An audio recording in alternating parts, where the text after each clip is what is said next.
Цаана та хүнд өнөөдрийн мэндийг хүргэе. Моё студиогс ирж байна. За өнөөдөр цаа төлөлтийн дэвтрийн талаар та хүнд хуваалцъя гэж бодлоо. За дэвтрийн талаар ойлголттой болох юм бол та энэ дэвтрийг ашиглахад илүү төхөм амар байх болно. Нэрнээс амжилт өөд гэж байгаа хүн болгоны амжилттай байхыг бол хүсдэг. Тэр юуны төлөө бид нар цагаа төлөвлөж байгаа юм бэ гэдэг ойлгомжтой амжилттай байхын төлөө бол цагаа төлөвлөж байгаа. Өөрт байгаа цагаа үр ашигтай өнгөрүүлээд тэгснээрээ бид нар бол амжилттай болно. Ямар нөхцөл бид нар амжилттай болсон мөн гэж дүгндэг вэ гэх зорьсон зүйл маань хэрэгжсэн тохиолдолд биелсэн тохиолдолд бид нар амжилттай болдгоо гэж үздэг. Таны энэ оны зорилго юу байна? Ирээдүйн алсын зорилго юу байна те?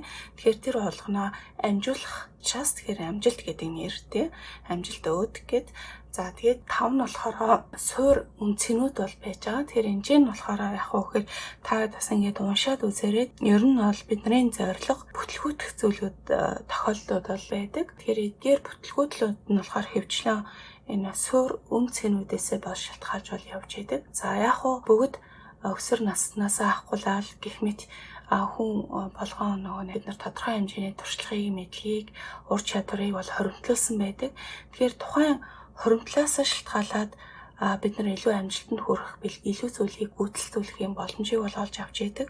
Суур үн цэнүүдэд хоригдуулахгүй бас явж явах бид нар дараагийн түвшинд нь ахиулах ийм шаардлагуудад тэгэхээр зайлшгүй гарч ирнэ. Энэ юу хэлэх гээд байна вэ гэхээр хүн ер нь гар нь сарвж чадсан зүйлэл хурж чадсан зүйлэл авч чаддаг.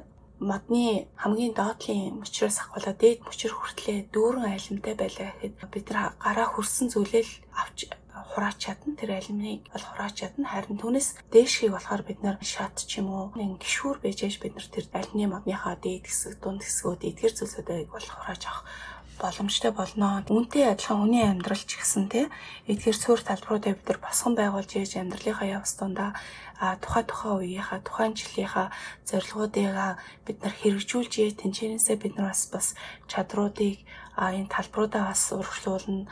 Мөн талбаруудаа анхаарал өгнө гэж явж байгаа. Тэгжээж дараагийнхаа томоохон амжилтууд нь бол хүрэх буй боломжуудыг бол олж авна. Ийм зүйлүүдийг бол аль алинаас анхаарах хэрэгтэй гэсэн үгнээс энэ бол орж ирсэн байж байгаа. 5 талбараас гадна I гэдэг нэг нэмэлт зүйлүүд орж ирсэн байгаа. Тэгэхээр энэ I гэдэг нь болохоор яг уу гэхээр мэдээж I англиар бид нар маш их I бол маш сайн мэднэ. B гэсэн үг байж байгаа. За энэ I болохоор яг л нэг харахад нэгийн тоо тийм үү те? 1 гэсэн 5 дээр нэмэх нэг буюу 6 нийт 6 талбар болох гэдэг байна гэсэн үг. За тэгээ I гэдэг нь болохоор B гэсэн үг. Таны B гэсэн хувийг бол илтгэнэ. За нөгөө талаасаа болохоор энэ болохоор яг уу гэхээр бидний энэ суур талбаруудаа би одоо энэ сайжруулаад амжилтанд хүрэхээс гадна хүн болгон өөрийн гэсэн үн цэнэ өөрийгөө хүний бол цогцлох ийм зорилготой тийм хүсэлтэй бас явдалтхан тийм хүсэл бол байж идэг. Эдгээр хүслээ биелүүлэхийн тулд бид нар ийм жижиг төсөл ч юм уу эсвэл ямар нэгэн зүйлүүдийг бид нар хэрэгжүүлэх, эсвэл өөрийгөө хүнээ бий болгох, эсвэл ямар нэгэн бизнес эрхлэх, эсвэл ямар нэгэн өөрийнхөө таалагддаг хоббигоо эрхлэх гэдэг ч юм уу. Иймэрхүү зүйлийг хөгжүүлж болно. Энэ зүйлээ болохоор бас орхигдуулахгүйгээр ингээд бас агуулад бас явж явах хэрэгтэй гэсэн ийм зүйл байж байгаа. За тэгэхээр ялангуяа ихэнхэд нь ер нь бол ихэнх улсад бол иймэрхүү бас нэг тал байдаг. Гэхдээ бид нар цаг төлөвлөхөд жил болгонд тухайн жилийнхаа зорилгоо илүү анхаарад бусад зүйлээ бол илүү нэгтгэж анхаарахгүй явдгаас болоод ийм залгамж холбоо гэдэг зүйл бол алдагддаг. Тэгэхээр залгамж холбоогүй байна гэдэг чинь ер нь нэгд суур үндэслэн ахгүй нөгөө талаас нөгөө юунд чиглэж байгаа тэр тэмүүлэл алсын хараанд байхгүй гэдгээс шалтгаалаад бидний амьдралд бас нэг тийм амжилттай байх уугүй юу гэдэг зүйлтэй бас аюу тийм чухал ийм бүр холбоотой юм бол юм шиг санагддаг. Тэгэхээр энэ бүх зүйлүүдийг ерөнхийдөө аль алийг ингээ агуулад хадгалаад явж явах ийм зорилгоудаас энэ дэвтэр бол бүтсэн байж байгаа. За тэгээд I гэдэг нь болохоор нэг талаас бол бас икигай японочдын хувьд бол энэ хүний өөрийгөө зохицох буюу хүний нийгэмд өгөх би гэдэг хувь хүнээ бий болгох зүйл нь болохоор энэ икигай гэдэг зүйл гэсэн философи бас нэрлэлээ томоохон байр суурийг бол эзэлт юм байлээ. За тэгэхээр энэ бүгдийг бол оролцуулсан ийм дэвтэр бол байж байгаа.